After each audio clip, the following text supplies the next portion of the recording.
Well, we've had our first frost, so that means summer is over and a few things need to change around here. Hey guys, welcome back to another Slightly Rednecked video. Again, my name's Chris. If you're not familiar with this channel, I help you to produce your own meat, eggs, and vegetables from your backyard, your balcony, your deck, your garage, or even a spare room in your house if that's the way you want to do it. And like I said, it's time for a lot of things to come to end now. Winter's coming, or at least fall's here anyway. Winter's a little ways away, but that means the garden is done producing. I've got a few things left to harvest. Honestly, I did not do a good job of keeping up with everything. So like the okra here behind me, you can probably tell there's still a lot of it on there that's just gotten way too big to eat. We got too busy towards the end of the season and just didn't get time to get out here every day and pick. So there's quite a bit of it that's just kind of gone to waste, unfortunately. But we did get quite a harvest, so I'm not too disappointed in that. I do still have some green beans down here that are ready to harvest, and some peppers, some jalapenos, and things like that. But that means I do need to get this garden cleared out because everything's going to be done growing. No more. And we've had our first frost, and that's probably killed most of this stuff off. It just hasn't shown it yet. And I need to get these garden beds prepared for fall, but that's the topic of another video. Really what this time of year means for me, when we have our first frost, the most urgent thing to do is start breeding rabbits. And that's what we're going to do today. I'm going to get my doe bred. I don't breed in the summertime because honestly, it's just too hot for the rabbits. I mean, they wear a big fur coat, and I know lots of people do breed in the summer, have no problems at all with it, and that's fine. Me personally, I don't like to put the rabbits through that. I don't like her to be pregnant, having babies in the middle in the heat of summer when it's over 90 degrees Fahrenheit out. So I save my breeding for the fall and for the winter, and I breed all winter long. Now I'm in Southwest Missouri. We get pretty cold winters. We get down below 0 degrees Fahrenheit pretty regularly and stay down in the lower teens for weeks and weeks on end. Never had a problem with a rabbit having babies in that kind of weather. They've always done just fine, and again, we'll address that as that time comes. But right now, we're gonna get to breeding the rabbits. All right, before we get into this, if you are new to breeding rabbits, if you're watching this video to get some tips on breeding rabbits, maybe, there are just a few simple rules to follow. First things first, and the most important thing is, remember, does can be very territorial of their space. So you never want to take the buck and move him to the doe's cage. You always want to bring the doe to the buck's cage. If you bring the buck to the doe's cage, she can throw a fit. They've been known to castrate bucks before, fight with them, be very, very aggressive with them. So, I mean, that's pretty much the main rule. Other than that, all we're going to do is bring the doe, put her in here with the buck, watch her for a few minutes, always stand by, watch, monitor the breeding activity just to make sure that, the doe doesn't get all aggressive with the buck or something like that. Chances are what's going to happen is he's going to be ready to go. We'll see whether she is or not. Sometimes does can be a little reluctant to breed. I got a few tips I'll share with you on that, but we'll see how this goes first. All right, so again, all I'm going to do is, oh, sorry there, buddy. Smacked you with the cage, didn't I? Open up his cage and get this all ready. He's looking a little lazy right now, but he'll perk right up as soon as I bring her in. And then let's get her cage open and we'll bring her in to see him. Now, she can be a little bit grumpy with me sometimes. We'll see if she's going to be that way today. Come on, relax. All right, let's go. Okay, come on. There we go. Max, get back. There we go. And we should see, like I said, yep, he's ready to go immediately. And that's what you want. That's a good doe. She lifted for him right away.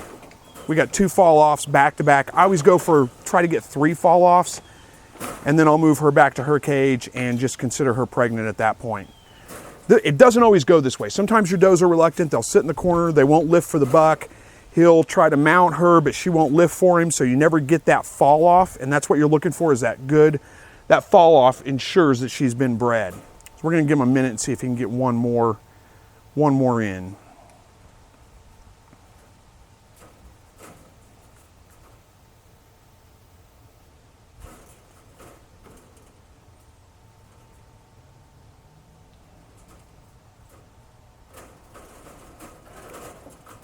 Yep, there's 3 fall-offs. I think they're done. Let me get her back in her cage, and then we'll give you a few tips on if you're having problems getting your rabbits to breed.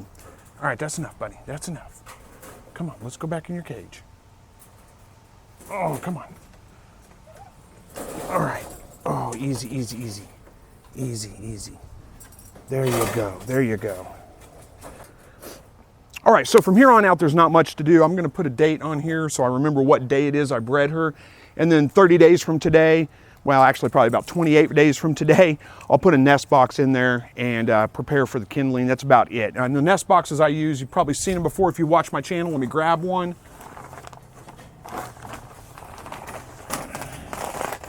Here we go. I just use a wire nest box, and I line it with cardboard. Just put a piece of cardboard inside so that it's solid, stuff it with straw, throw it in the cage, and that's it. That's all you need to do. She's gonna have her babies hopefully in the nest box. If she doesn't have them, if she has them on the cage floor, I'll move them into the nest box, and then she should take care of them from there, no problem. She's pretty good, a doe. She's gonna have her babies more than likely in the nest box. I've never really had any problems with her, but especially with first-time moms, you really need to watch to make sure that they have their babies in the nest box and not on the cage floor itself. That's a pretty common thing. If they do, get them as soon as you can, get them off the cage floor, put them in the nest box so they can cuddle together, stay warm, and she'll do the rest and take care of them from there. All right, so I've addressed problems with breeding rabbits in the past, but it still comes up in the comments and the questions on my live broadcasts all the time. So let's talk about it again here for just a minute. Now, what you saw there was a doe that was very willing to breed. I put her in the cage. The buck's that's usually what you're gonna see. The buck's excited. He's ready to go. I mean, as soon as you put her in the cage, he's on her. But you don't always see the does be that willing to breed. A lot of times they'll run around the cage, they won't let the buck mount, or the buck will mount them, but they won't lift for the buck, so you never get that fall off, or they'll hunker down in a corner and just stay put and won't let the buck get anywhere, get on them, so to speak. So, a couple of things that you can do with that. Give them a few minutes, first of all. Don't react right away. Sometimes it just takes a little bit of time for the doe to get, loosened up, so to speak, and, get familiar with the buck and get, willing to breed with him. You can, if she's running around the cage, for example, you might put your hand in there and just stop her and see if that's enough to let the buck mount and go ahead and get, his job done. If that's not the case, give him 10, 15 minutes, see if she's going to be willing to do that. If she's not after about 15 minutes, take her out, put her back in her cage, and then try again the next morning, and then try again the next evening, and then try again the next morning. And usually after about 4 or 5 times, the doe's ready to breed. It's sometimes, does are induced ovulators. They don't come into heat like some other animals do. So they're pretty much ready to breed at any time, but it's the act of breeding that gets them to drop their eggs and all those kinds of things. So sometimes it just takes a little bit of that breeding behavior from the buck to kind of get the doe in the mood.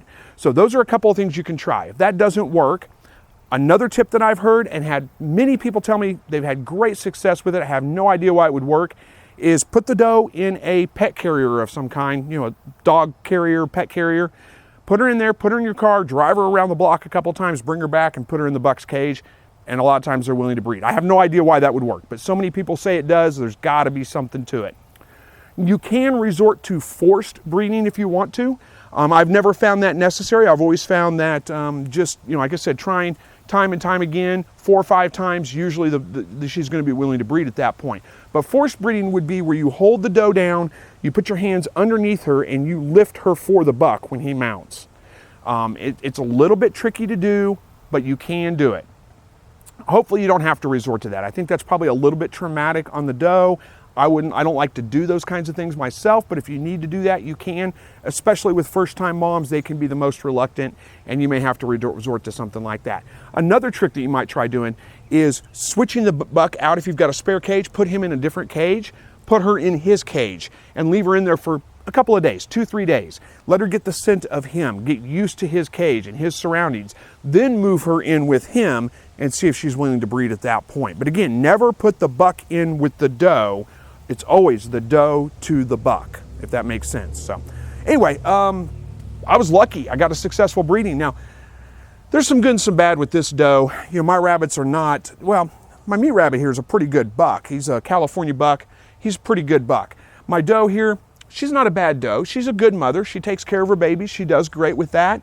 She's almost always willing to breed, so I never have any problems with that. It's just a fast and easy thing, and there is something to be said for that. Life is so much easier when your doe is just willing to breed when you want her to breed. But the downside to that is her babies do not grow out that fast. So it usually takes them 12 to 15 weeks to get up to processing size, as opposed to does with really good bloodlines, usually by 8 weeks, I can get them to process size. What that means is I have to feed them out a little bit longer, costs a little bit more to get them up to that weight. So there's a trade-off there for me. Ideally, you find a doe who, the kits will go to 5 pounds roughly within 8 weeks, and she's always willing to breed, and she's a good mother, but it doesn't always work that way. I would suggest if you have continued problems with your doe, either not wanting to breed continuously, or maybe not taking care of the babies, always having them on the cage floor, any of those kinds of things, give her a couple of tries. If she's a first-time mom, give her another chance. I usually would say give her 2 to 3 chances. If you're still having that problem after 3 attempts, whatever problem that is, I would start looking for another doe. It's very hard to fix a problematic doe. It's much easier to just find a new one and replace it. And life is so much easier when your doe's a good mother and willing to breed. That's the way I look at it anyway. So anyway, hopefully you guys enjoyed this video. Thank you so much for watching. And as always, God bless.